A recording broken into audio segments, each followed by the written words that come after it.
12 मास नामक कविता करेंगे। अब इसमें जो पहली फोटो है देखिए, 2 लड़के हैं जिसमें एक दूसरे को रंग लगा रहे हैं और आसमान में बादल छाए हुए हैं, दिखाई दे रहे हैं ना। और रंग भरी हुई, नीले रंग की भरी हुई बाल्टी भी रखी है। तो यह कौन सा त्योहार लग रहा है बच्चों? हाँ, ये होली का त्योहार की तस्वीर लग रही है। अब इधर देखिए, इसके नीचे, होली के नीचे बच्चे पेड़ पर झूला झूल रहे हैं। झूला हम कौन से त्योहारों पर झूलते हैं बच्चों? हाँ, झूला हम तीज के त्योहार पर झूलते हैं। अब इसके बाद देखिए, ये फूल खिले हुए हैं और तितलियां मंडरा रही हैं। ये कब मंडराती हैं? कब मंडराती हैं? बसंत की ऋतु में। कब मंडराती हैं? बसंत की ऋतु में। अब ये देखिए आगे, दीप जले हुए हैं। हम दीप कब जलाते हैं? दिवाली पर। कब जलाते हैं? दिवाली पर। और इन त्योहारों को अलग अलग महीने में आते हैं ना ये त्योहार, है ना। तो अब हम ये जानेंगे कि इन त्योहारों के हमारे जो वार्षिक नाम होते हैं ना, वर्ष महीनों के हमारे भारत में, तो उन नामों के बारे में हम जानेंगे इस कविता से।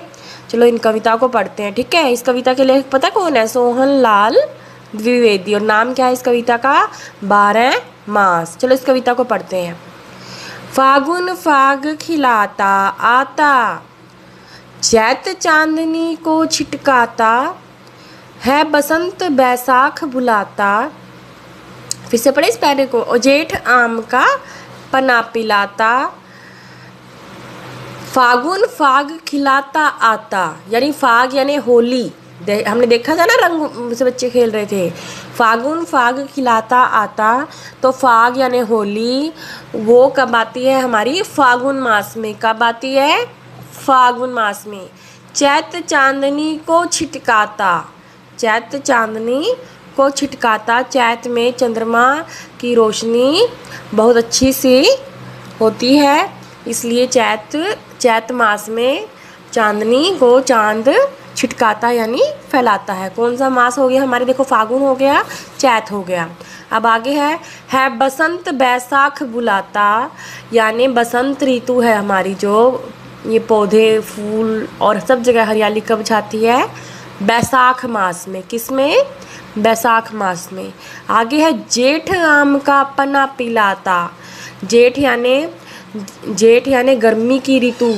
जेठ में तो बहुत गर्मी पड़ती है, तो उस गर्मी में हम अब गर्मी को कम करने के लिए आम का पन्ना, यानी एक तरह का जूस होता है जो आम से बनाया जाता है, आम का पन्ना पीते हैं। है आषाढ़ पानी बरसाता। आषाढ़, आषाढ़ यानी आषाढ़ भी एक मास का नाम है, जैसे जेठ भी एक महीने का नाम है ना, आषाढ़ भी मास का नाम है। इसमें वर्षा होती है, तो इसलिए कहता है हे आषाढ़ पानी बरसाता। सावन झूले खूब झुलाता। सावन खूब झूले झुलाता है। हम सावन में खूब सारे झूले झूलते हैं। भादो नदी ताल भर जाता। भादो में भी बहुत बारिश होती है और हमारे नदी तालों में पानी भर जाता है।